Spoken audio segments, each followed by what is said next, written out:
पहचान गया अपने आप को। अच्छा, अब ये सेम टू सेम जो हालत है ये सब हमारी। राजा कौन? भगवान। हम सब कौन? ईश्वर के पुत्र, ईश्वर की संतान। लेकिन काम का नशा, वासना का नशा, इसने इतना अंधा बना दिया कि भिखारी होकर के ये दे दो भगवान, ये सुख दे दो, वो दे दो, वैसा दे दो। अब इस नशे से उतारेगा कौन? कौन वजीर आएगा? बोला ऐसा तो दुनिया में सिर्फ एक वजीर है जो आपको इस नशे से उतार सकता है, और वो है आपके गुरु। आपका हाथ पकड़ के आपको लेके चलेंगे कि चल, और फिर सत्संग रूपी आपको घी पिला के आपका नशा उतारेंगे। तब आपको अपने आप की पहचान होगी कि मूर्ख, तू किस दलदल में पड़ा है। तू खुद आनंद तो तेरे अंदर भरा है, और तू बाहर परिवार में आनंद खोजता है, यहाँ जाता है, यहाँ शायद सुख मिल जाए, यहाँ मिल जाए, लेकिन सचमुच आनंद तो अंदर है। इसलिए एक कहावत है कि some pursue happiness and others create it। खुशियां तो हमारे अंदर है, आनंद तो जो है वो हमारे अंदर है। हम तो जानबूझ के अपने आप को परेशान करते। मैं आपसे पूछूं कि व्यक्ति का स्वभाव क्या है? व्यक्ति का क्या क्रोध करना व्यक्ति का स्वभाव है? हाँ या नहीं?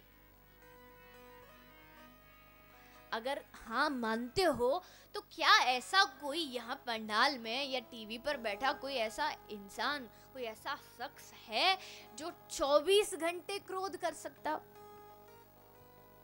कर सकते हो? 24 घंटे गुस्से में उठेंगे, गुस्से में खाएंगे, गुस्से में बोलेंगे, गुस्से में जाएंगे, गुस्से में सोएंगे, रात को सोते सोते भी गुस्सा करेंगे?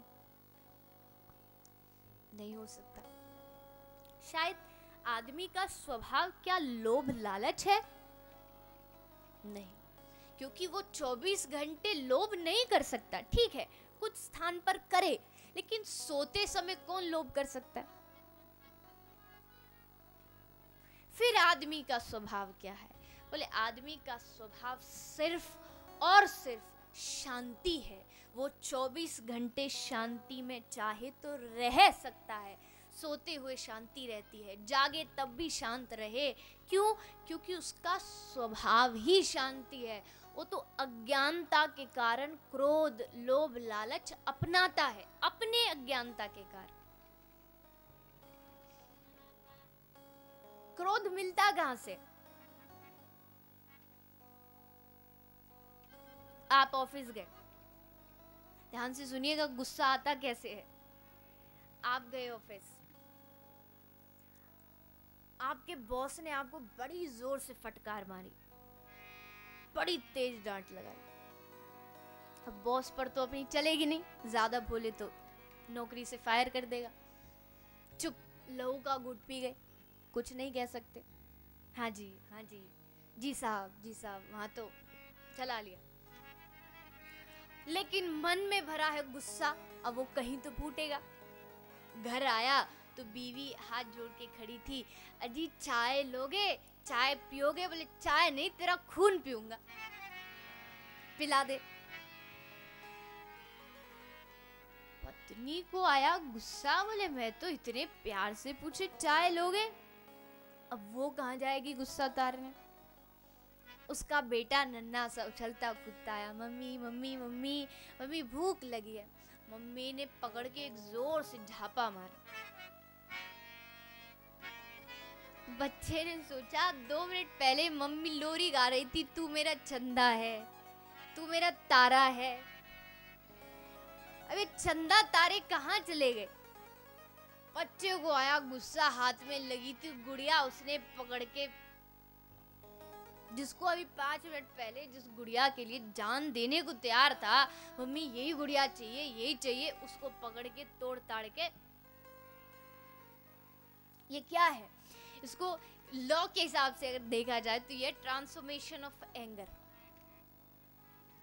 अपना गुस्सा उसको दिया, उसने उसको दिया, और फिर ये बढ़ता गया। अब ये अज्ञानता ही तो है। अरे इतने मूर्ख लोग इस दुनिया में भरे पड़े हैं, रेड लाइट अगर दिख गई बस गुस्सा आ गया। अरे मुझे तो जल्दी घर पहुंचना था, ये तो रेड लाइट होगी। अरे रेड लाइट है तो वो रेड तो होगी, वो बनाई इसीलिए, बस वहां गुस्सा। थोड़ा सा जरा सा ट्रैफिक आया, अब गुस्सा कहीं और का है, जरा सा कोई बाइक वाला आगे आ गया, उससे झगड़ गए। ये आदमी की अज्ञानता है। दिन भर क्रोध में, गुस्से में। सोचिए 5 सेकंड की मुस्कान से अगर आपका एक फोटो इतना सुंदर आ सकता है, तो जीवन भर मुस्कुराने से आपकी जिंदगी कितनी अच्छी जा सकती है। फोटो वाला कहता है ना, भैया थोड़ा मुस्कुरा, तेरा जो ये जो चेहरा है जिसपे 12 बजे थोड़ा अच्छा लगे, थोड़ा खिले। लेकिन हंसे कहां से, बेचारा हंसना ही भूल गया, सदियों से हंसा ही नहीं।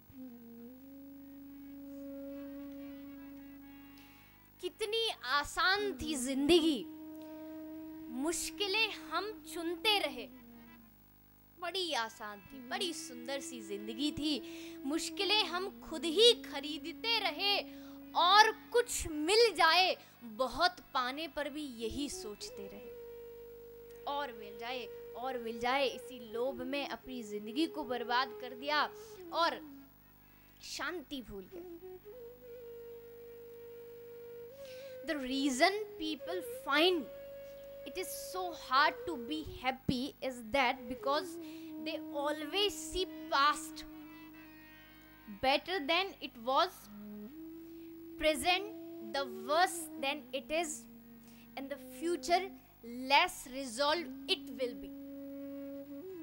आदमी की सबसे बड़ी कमी यही है, वो इसलिए खुश नहीं रह पाता क्योंकि भूतकाल, पास्ट को वो सोचता है काश और बढ़िया होता, प्रेजेंट जो आज वर्तमान है उसको भी सोचता है, और जिंदगी भर उसी में उलझा रहता है।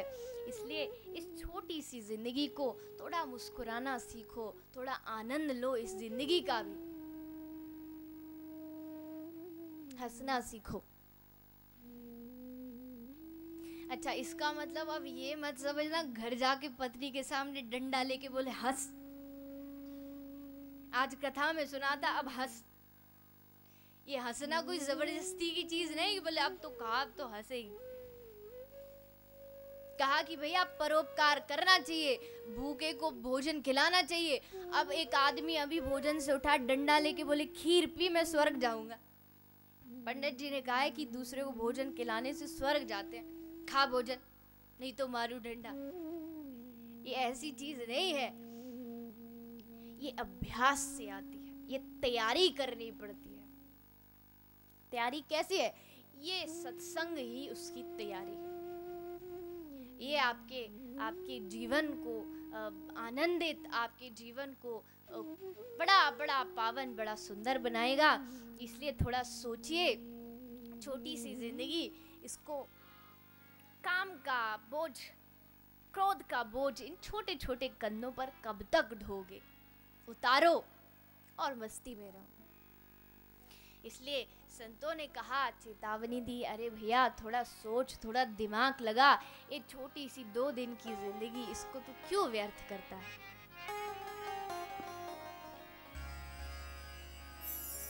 सोच ले ओ समझ ले प्राणी, तेरी थोड़ी सी जिंदगानी।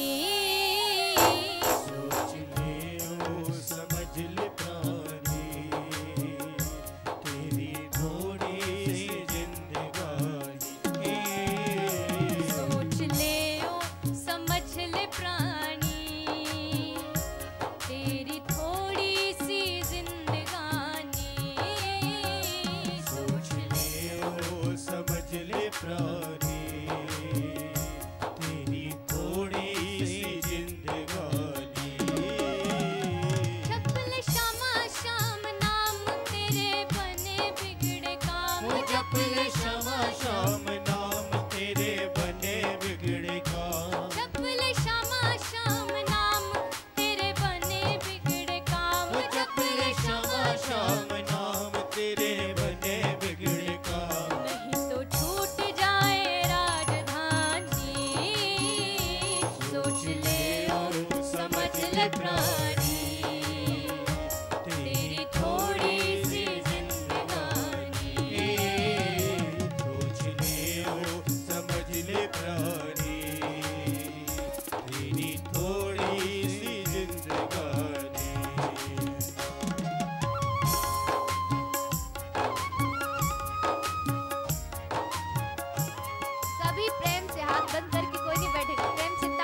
पर रहेगी, तेरी काया की हवेली यहीं पर रहेगी, तेरी काया की हवेली यहीं पर रहेगी, तेरी काया की हवेली यहीं पर रहेगी। ये हवेली भी शमशान में जा जलेगी, ये हवेली भी शमशान में जा जलेगी। ये माया तेरी तेरे संग ना चलेगी, ये माया तेरे संग ना चलेगी। रोएंगे ये सारे जब डोली सजेगी, रोएंगे ये सारे जब डोली चलेगी। तेरे जीवन की बीती कहानी, तेरे जीवन की बीती कहानी, तेरे जीवन की बीती कहानी, तेरे जीवन की बीती कहानी। सोच ले ओ समझ ले प्राणी, तेरी थोड़ी सी जिंदगानी, सोच ले और समझ ले प्राणी, ये थोड़ी सी जिंदगानी।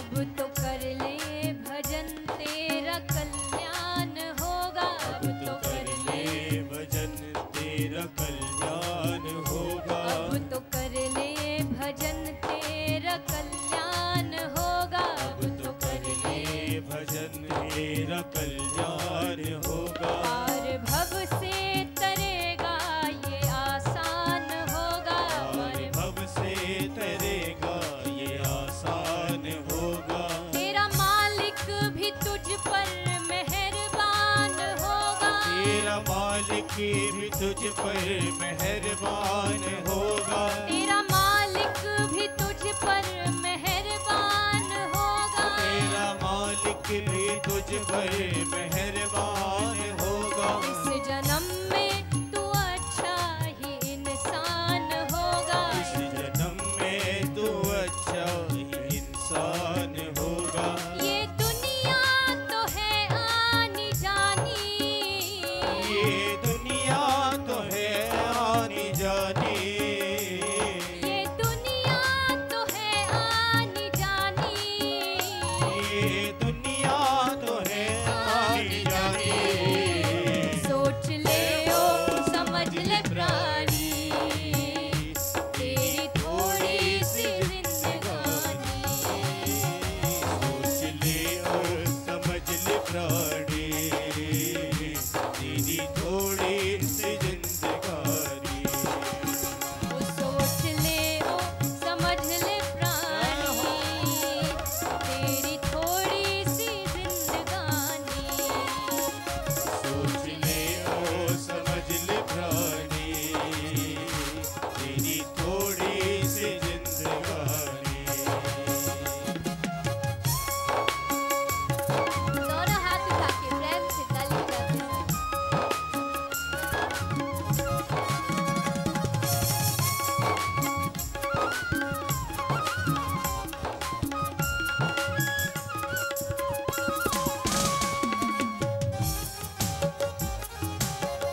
साले श्यामा श्याम को।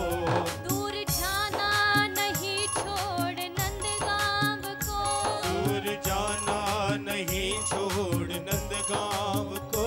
दूर जाना नहीं छोड़ नंदगांव को, दूर जाना नहीं छोड़ नंदगांव को।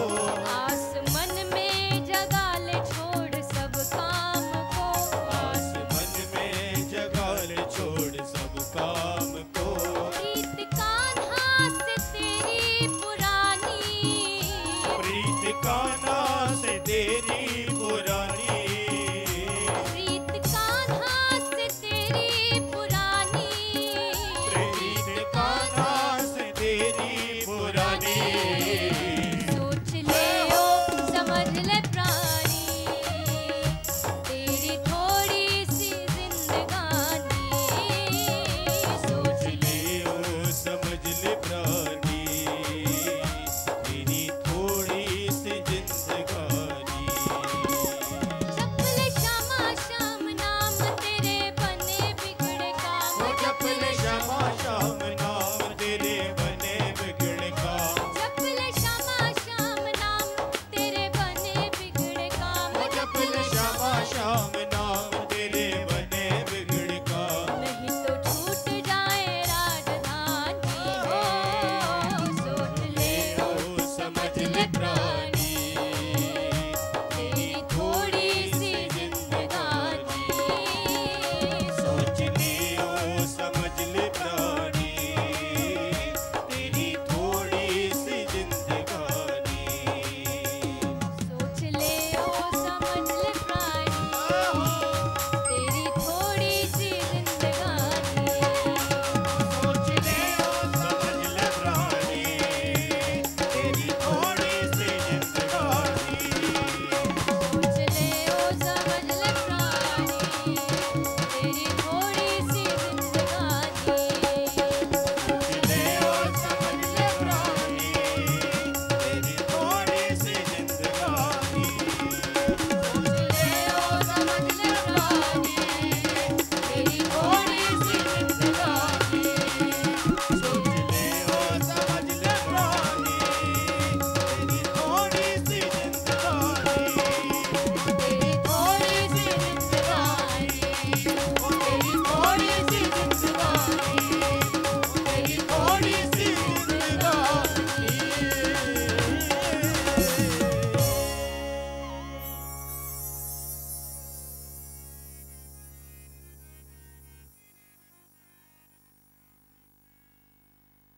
तेरी थोड़ी सी जिंदगानी। इसलिए आनंद में रहिए, और सबसे बड़ी बात, आनंद अगर चाहते हैं तो एक बात अवश्य याद रखिए, आनंद सिर्फ तभी मिल सकता है जब आप आनंद को बांटना सीखोगे। सुख आनंद कभी अकेला नहीं मिल सकता।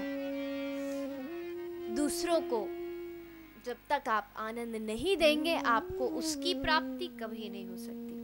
Life most urgent question is that what you are doing for others. सबसे मुश्किल और सबसे बढ़िया और अभी के लिए सबसे अच्छा प्रश्न यही है कि आप अपने आप से पूछे, आप दूसरों के लिए क्या कर रहे हैं। आपके पास बड़ा सारा पैसा है, आपकी अच्छी कोठी है, अच्छा, मुझे बड़ा ताज्जुब होता, बड़ी हंसी आती है। कहीं कथा करने जाए, बहुत से लोग अपने अपने घरों में ले जाते हैं तो बड़े शान से शौक से दिखाते हैं, देखिए ये टाइल इटली से मंगाई है, और ये जो हमारी क्रॉकरी है ये वहाँ से आई है, ये घर का ये जो सीमेंट है ये वहाँ से मंगाया है। यहाँ तक कि घर के बाथरूम तक को भी दिखाते, देखो हमारा घर कितना अच्छा है। अच्छी बात है। देखिए, किसी की भावना का मैं यहाँ पर कृपया ये मत समझिएगा कि किसी का ये अपमान है, लेकिन अपने लिए करना ये कौन सी बड़ी बात है। आप उस इंसान का नाम मुझे बताइए जो अपने लिए ना करता हो। हर कोई आदमी मेरा बेटा स्कूल में पढ़ता है, मेरा बेटा विदेश में पढ़ता है। आपका बेटा विदेश में पढ़ता है, आपके पड़ोसी का बच्चा फटी शर्ट से रोज स्कूल जाता है, आप उसे 10 रुपया तक नहीं दे सकते। ये इंसानियत नहीं है। आपका बेटा भले कहीं भी पढ़े, अच्छा है, आप चाहते हैं आपके बच्चे बड़े हों, उनको अच्छी सुविधाएं मिले, ठीक है, लेकिन इसमें अपने आप को बड़ा बताना ये तो बहुत छोटी बात है।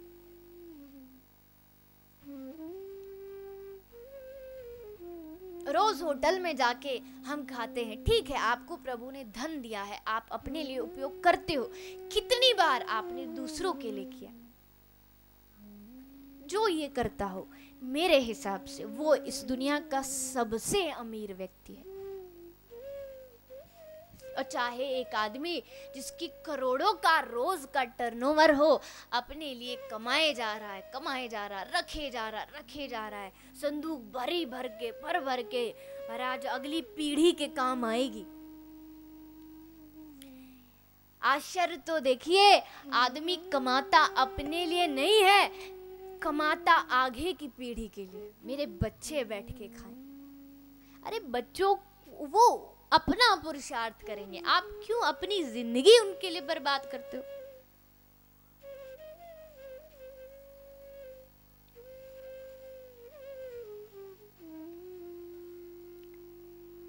सेठ ने मुनीम से पूछा, मुनीम जी हिसाब लगाइए, बताइए मेरे पास कितना धन है, सब खाता जोड़ जाड़ के सब बताओ।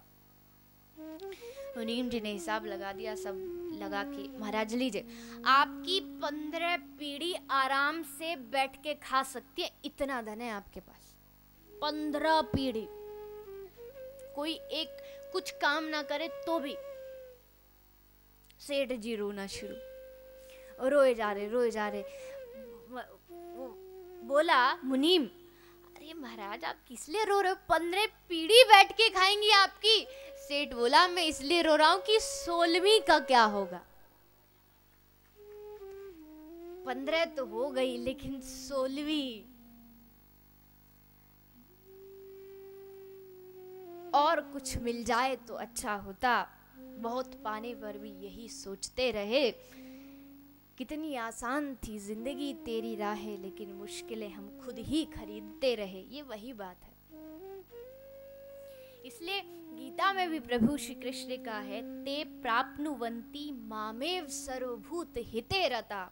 जो अपना सुख दूसरों को बांट के, दूसरों को देता है, दूसरों को बांटता है, वो सबसे बड़ा योगी है।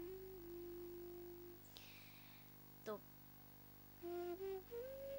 आनंद की प्राप्ति होगी जब आप दूसरों को भी सुख दोगे। इसके पश्चात सच्चिदानंद रूपाय विश्वोत्पत्त्यादि हेतवे, प्रभु विश्व की उत्पत्ति करते हैं, पालन संहार करते हैं, तापत्रय विनाशाय। तीसरा चरण क्या है? प्रभु तीनों तापों को नष्ट करने वाले हैं। चौथा चरण श्री कृष्णाय वयम नमः। ऐसे भगवान श्री राधा कृष्ण को हम बार बार प्रणाम करते हैं। याद रखिएगा, कृष्ण कथा कभी भी श्री राधा रानी के कृपा के बगैर समझी नहीं जा सकती। श्री कृष्ण, श्री मतलब श्री राधा रानी, ये भगवान ने खुद ने कहा। श्री लक्ष्मी जी चरण दबा रही हैं, भगवान से लक्ष्मी जी पूछती है, आपकी कथा को कौन कर सकता है? आपके गुणगान प्रभु कौन कर सकता है? तब प्रभु ने लक्ष्मी जी से कहा, हे लक्ष्मी, मैं खुद अपनी कथा का गुणगान नहीं कर सकता। ब्रह्मलोक का कोई व्यक्ति मेरी कथा का गुणगान नहीं कर सकता। रुद्र कैलाश लोक का कोई व्यक्ति मेरी कथा का गुणगान नहीं कर सकता। कोई साधारण सा भक्त भी मेरी कथा का वर्णन नहीं कर सकता। लेकिन हाँ, जिस पर किशोरी की कृपा हो जाए, सिर्फ वही मेरी कथा का वर्णन कर सकता है। जिस पर श्री किशोरी जी प्रसन्न हो जाए। याद रखिएगा, आप बैठे हैं और आप सुन रहे हैं, मैं यहाँ बैठी हूँ। वक्ता कभी व्यास गद्दी पर नहीं बैठता, वक्ता स्वयं श्री राधा रानी के चरणों में बैठता है। वरना मेरा और आपका क्या अधिकार मैं सुना सकूं, आप सुन सको। इतने इतने विषय, इतने माया, इतना सब इंद्रियों ने जो घेर रखा है, किसका ये अधिकार की कथा कह सके, सुन सके। लेकिन हाँ, राधा रानी की प्रतिज्ञा है। भगवान श्री कृष्ण ने कहा, राधा रानी मैं आपसे बड़ा प्रेम करता हूँ। राधा रानी ने कहा, कन्हैया अगर मुझसे प्रेम करते हो मैं तब मानूंगी इस दुनिया के सबसे बड़े पतित को जिस दिन तुम गले से लगा लोगे, उस दिन मैं समझूंगी कि हाँ तुम मुझसे प्रेम करते हो। ये राधा रानी की कृपा है। ये तो सभी जानते हैं कि एक कभी किसी बच्चे को कुछ संशय हो, कुछ परेशानी हो, तो उसको पिता के कुछ वो गलत काम करके आए हो, किसी को मार के पीट के आए हो, पिता के सामने आने से डरता है। पता है पापा मारेगा, लेकिन पापा बार बार डांट डांट के पूछता, बता रे छोरा क्या करके आया, किसको पीट के आया, चुप। लेकिन उसकी मैया उसको कोने में ले जाके उसके सर पर हाथ फेर के सिर्फ एक बार कहती है, बेटा देख मैं कुछ नहीं कहूंगी, बस तू बता दे क्या हुआ।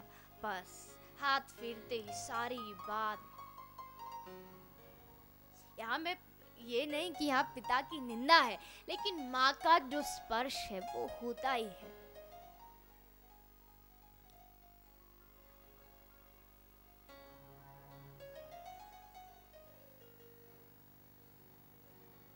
एक बच्चे को कुछ मंगवानी हो तो वो अपने पिता से नहीं कहता, वो अपनी माँ से कहता है। फिर माँ जाके पिता से कहती है कि तुम्हारा छोरा ये मांग रहा। माँ को पता होता है कि जब पिता का मुंह ठीक होगा तभी वो जाके कहेगी कि हाँ अब कहने लायक बात है। देखो भैया ज्यादा हंस रही है क्योंकि सबको प्रैक्टिस है। वैसे ही जब आपको भगवान से मिलना हो, एक बार श्री राधा रानी के कान में जाके कह दो, हे माँ जरा हमारी सिफारिश जरा प्रभु से लगा दो। बस फिर श्री राधा रानी स्वयं देखेंगी, जब कन्हैया का मुंह ठीक होगा पकड़ के धक्का मार के सीधा वहीं पहुंचा देगी। राधा रानी की तो महिमा ही अलग है। बार श्री सते लक्ष्मी पत्निया, अब यहाँ लक्ष्मी भी कहा और श्री भी कहा। क्यों? क्योंकि लक्ष्मी वो है जो प्रभु के चरणों में रहती है और श्री वो है जो प्रभु के हृदय में रहती है, राधा रानी। कृष्ण को भी प्रमाण, कृष्ण कृष्ण है इस बात को भी राधा रानी ही प्रमाणित कर सकती है और कोई नहीं।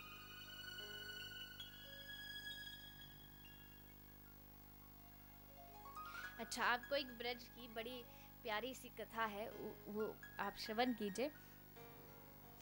ब्रज में एक बाबा रहते थे, नाभाजी।